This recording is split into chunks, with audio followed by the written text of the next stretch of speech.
नमस्कार मैत्रिणींनो, संक्रांतीच्या तुम्हाला खूप साऱ्या शुभेच्छा। तर इथे बघा मी 1 वाटी तीळ घेतलेला आहे, खोबरं घेतलंय, शेंगदाणे घेतले, 2 वाट्या गूळ घेतलाय, थोडंसं इथे जायफळ, सुंठ आणि वेलची घेतलेली आहे। तर इथे आपण मस्त गोड अशी तिळगुळ पोळी करणार आहोत। तर तीळ इथे मी मिक्सरच्या भांड्यामध्ये घालून घेतलेले आहे। त्यानंतर सुंठ, जायफळ आणि वेलची देखील यामध्ये टाकून बारीक करून घेणार आहे। तर इथे बघा तिळाचा कूट आपला हा तयार झालेला आहे। त्यानंतर यामध्ये मी खोबरं आणि शेंगदाणे टाकून घेणार आहे। तर याचा देखील आपल्याला बारीक कूट करून घ्यायचा आहे, तो देखील मी मिक्सरला बारीक फिरवून यामध्ये टाकून घेणार आहे।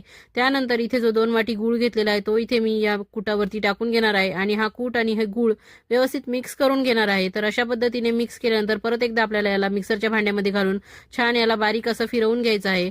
तर बरेच जण यामध्ये बेसन पीठ देखील घालतात, तुम्हाला जर घालायचं असेल तर तुम्ही घालू शकतात, पण मी बिना बेसन पिठाच्याच या तिळगुळाच्या पोळ्या करत असते।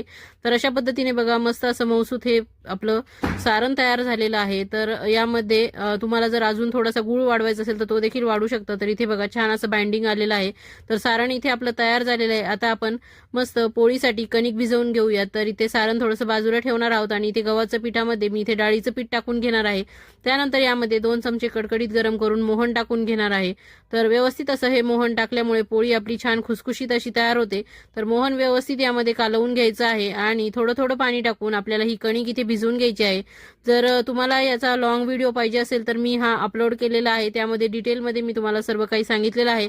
तर नक्कीच तुम्ही लॉंग व्हिडिओ जाऊन बघू शकतात। तर इथे बघा थोडं थोडं पाणी घालून मी कणिक भिजवून घेतलेली आहे आणि अशी कणिक 10-15 मिनिटं भिजवून बाजूला ठेवणार आहोत। 10-15 मिनिटांनंतर थोडंसं तेल लावून पुन्हा याला एकजीव करून घेणार आहोत। चांगलं याला मळून घ्यायचं आहे आणि व्यवस्थित ही कणिक आपल्याला तेल लावून घ्यायची आहे।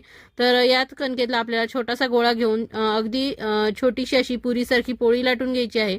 तर जसं आपण पुरणाच्या पोळीला करतो त्याचप्रमाणे इथे आपल्याला छान वाटी करून घेतली तरी चालेल किंवा अशी छोटीशी पोळी लाटून त्यामध्ये सारण भरून घेतलं तरी देखील चालेल। तर इथे बघा छोटे छोटे अगदी हलक्या हाताने मी गोळे करून ठेवलेले आहेत, जे की पोळीमध्ये टाकताच लगेच फुटून जातात।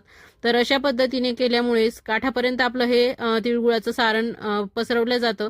तर इथे बघू शकता तुम्ही पोळी लाटतानाच सारण आपलं पूर्ण शेवटपर्यंत पोळीच्या काठापर्यंत पोहोचलेलं तुम्हाला दिसत असेल। तर नक्कीच माझ्या पद्धतीने तुम्ही ही पोळी करून बघा आणि जास्त जाड नाही जास्त पातळ नाही अशा स्वरूपाची मी इथे लाटलेली आहे। तर चांगली अशी अलटी-पलटी करून खरपूस आपल्याला भाजून घ्यायची आहे। इथे मी वरतून आणि मागच्याच बाजूने सुद्धा चांगलं साजूक तूप लावून भाजून घेणार आहे।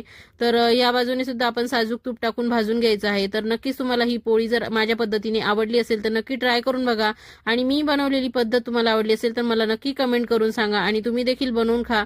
तर तिळगुळ घ्या आणि गोड गोड बोला। पुन्हा एकदा तुम्हाला संक्रांतीच्या खूप साऱ्या शुभेच्छा। थँक्यू।